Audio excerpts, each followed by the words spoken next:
Assalamualaikum warahmatullahi wabarakatuh. Sebelumnya perkenalkan kami dari kelompok 11. Saya Nova Dwi Ariyanti dengan NIM 11. Di sini saya akan menjelaskan terkait langkah-langkah data panen menggunakan Stata. Untuk yang pertama kita ke file, import, Excel, browse, centang, oke.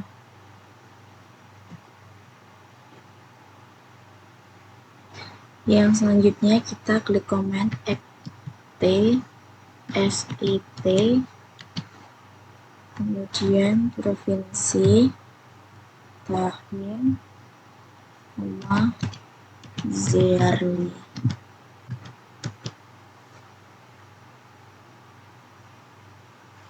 Enter.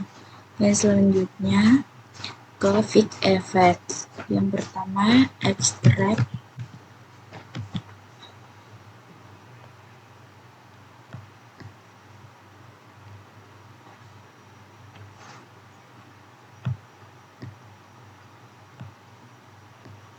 kemudian lahan irigasi, TK, urea, NPK, SP, ZA, traktor, dan ini terakhir, kemudian koma, FE, enter. Selanjutnya estimation estimates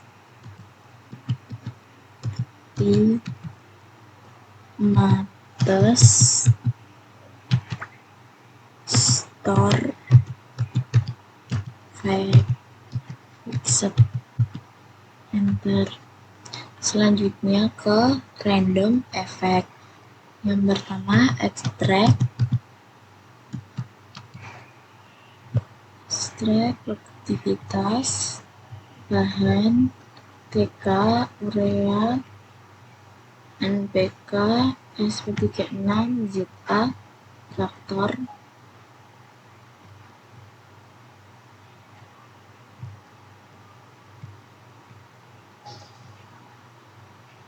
kemudian koma, RE, kemudian enter.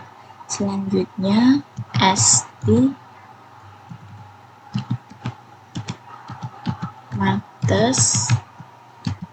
store,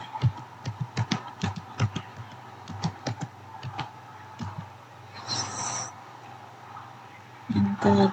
Kemudian test, enter. Yang selanjutnya ke C, yaitu common effect.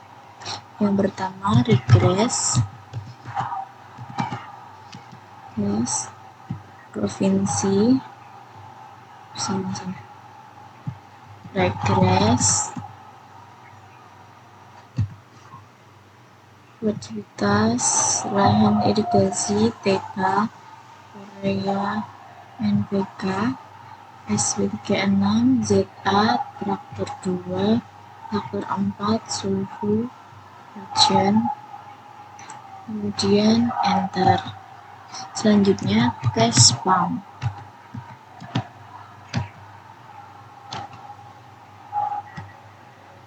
Luas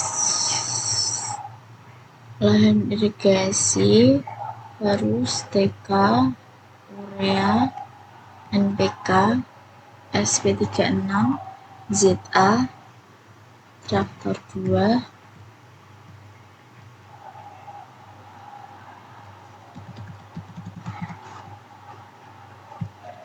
kemudian enter.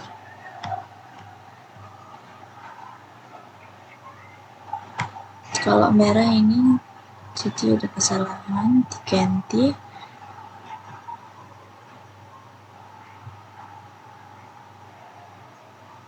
ulang, kemudian enter. Yang terakhir yaitu Hausman fixed random,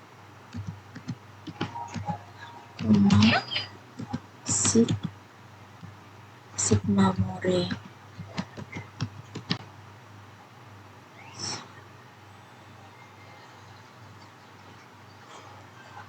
Kemudian enter. Dan sekian, terima kasih. Bisa dilanjut. Assalamualaikum warahmatullahi wabarakatuh. Perkenalkan, nama saya Khalifatul Hakiki. Nah, di sini saya akan menginterpretasikan hasil output uji Brace and Pagan random dan pollet. Nah, di sini keterangannya melihat dari prop lebih besar dari C bar kuadrat dengan nilai 0,000 yang artinya kurang dari 0,05. Maka yang diterima model random effect. Nah, H0 model random effect lebih sesuai, tidak ada korelasi antara efek individual dan juga variabel independen. Untuk H1 model fixed effect lebih sesuai adanya korelasi antara efek individual dan juga variabel independennya. Nah, untuk hasil uji prop lebih besar dari C bar kuadrat itu nilai prop lebih besar dari C bar 0,05, maka H0 ditolak dan juga H1 diterima. Nah, untuk nilai prop lebih besar dari C bar kuadrat 0,05, maka H0 itu ditolak. Nah, untuk kesimpulannya, dengan nilai prop lebih besar dari C bar 0,000 kurang dari 0,05, maka hipotesis 0 ditolak. Nah, artinya model fixed effect harus karena adanya korelasi antara efek individual dengan variabel independen. Nah, selanjutnya akan dilanjut oleh teman saya.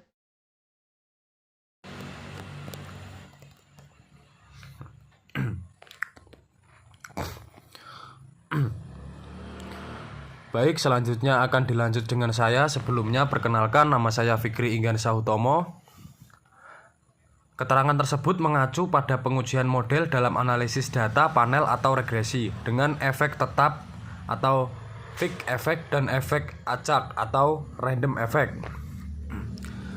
Untuk interpretasinya, probabilitas lebih besar dari F dengan nilai 0,000 menunjukkan bahwa probabilitas atau p-value uji signifikan di bawah 0,05. Jika probabilitas lebih besar dari F dan lebih kecil dari 0,05, ini berarti hipotesis 0 atau H0 yang menyatakan bahwa pollet model lebih baik daripada model fixed effect ditolak. Maka model fixed effect lebih cocok untuk digunakan. Selanjutnya, untuk memilih antara fixed effect dan random effect, biasanya dilakukan uji Hausman. Jika nilai probabilitas lebih besar dari chi-square dari uji Hausman lebih kecil dari 0,05, maka model fixed effect lebih baik. Selanjutnya dilanjuti oleh saya. Sebelumnya perkenalkan, saya Maulidatul Badriah dengan NIM 007. Di sini saya akan menginterpretasikan model yang menang atau diterima oleh analisis ini. Jadi model yang menang itu ada random effect. Untuk interpretasinya, yang pertama, setiap peningkatan lahan irigasi sebesar 1 satuan maka akan menyebabkan penurunan produktivitas sebesar 1,59 satuan. Yang kedua, setiap peningkatan tenaga kerja sebesar 1 satuan maka akan menyebabkan peningkatan produktivitas sebesar 2,61 satuan. Yang ketiga, setiap peningkatan urea sebesar 1 satuan maka akan menyebabkan penurunan produktivitas sebesar 0,001 satuan. Yang keempat, setiap peningkatan NPK sebesar 1 satuan maka akan menyebabkan penurunan produktivitas sebesar 1,371 satuan. Untuk SP36, setiap peningkatan SP36 sebesar 1 satuan maka akan menyebabkan peningkatan produktivitas sebesar 0,0001 satuan. Yang keenam, setiap peningkatan ZA sebesar 1 satuan maka akan menyebabkan penurunan produktivitas sebesar 7,01 satuan. Yang ke-8, setiap peningkatan traktor 2 sebesar 1 satuan maka akan menyebabkan peningkatan produktivitas sebesar 0,001 satuan. Selanjutnya, setiap peningkatan traktor 4 sebesar 1 satuan maka akan menyebabkan peningkatan produktivitas sebesar 0,0125 satuan. Setiap peningkatan suhu sebesar 1 satuan maka akan menyebabkan peningkatan produktivitas sebesar 0,256 satuan. Dan yang terakhir, setiap peningkatan hujan sebesar 1 satuan maka akan menyebabkan penurunan produktivitas sebesar 0,0051 satuan. Untuk jika ada tanda minus di depan itu berarti penurunan, dan jika tidak ada tanda minus di depannya itu berarti peningkatan. Hanya itu saja yang bisa saya sampaikan, kurang lebihnya mohon maaf. Wassalamualaikum warahmatullahi wabarakatuh.